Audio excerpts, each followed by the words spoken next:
SPSR Nellore జిల్లాలో ఇటీవల కాలంలో ఒక సస్పీషియస్ అంటే అనుమానించదగ్గ కేసుగా ఒక జికా వైరస్ ఇన్ఫెక్షన్ కేసు అని బయటపడింది. మర్రిపాడు మండలం వెంకటాపురం దగ్గర ఒక చిన్న అబ్బాయికి. దాని గురించి ఎంక్వైరీ జరిగింది. దాని గురించి రిపోర్ట్స్ కల్చర్ అంటే రక్త నమూనాలు సేకరించి వాటికి పరిశీలనకు పంపించడం జరిగింది.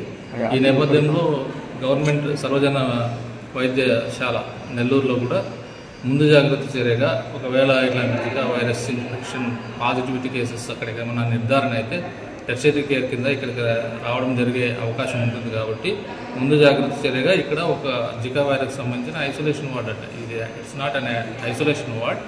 జికా వైరస్ సంబంధించి ఇన్ఫెక్షన్ ఏదైనా పాజిటివిటీ వస్తే దాన్ని కేర్ఫుల్గా జాగ్రత్తగా డీల్ చేయడానికి ఒక టెంపరీగా ఒక యూనిట్ ఏర్పాటు చేయడం జరిగింది.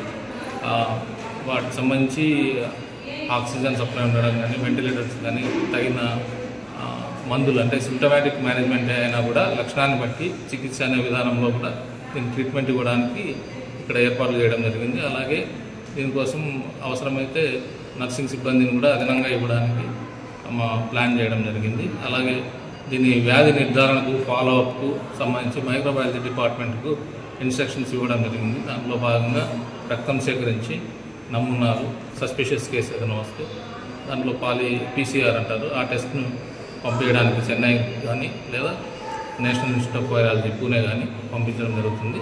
అలాగే ఇక్కడ ట్రీట్మెంట్ ఇవ్వడానికి emergency medicine department, general medicine department మరియు రెస్పిరేటరీ మెడిసిన్ డిపార్ట్మెంటు సమాయత్తం చేయడం జరిగింది.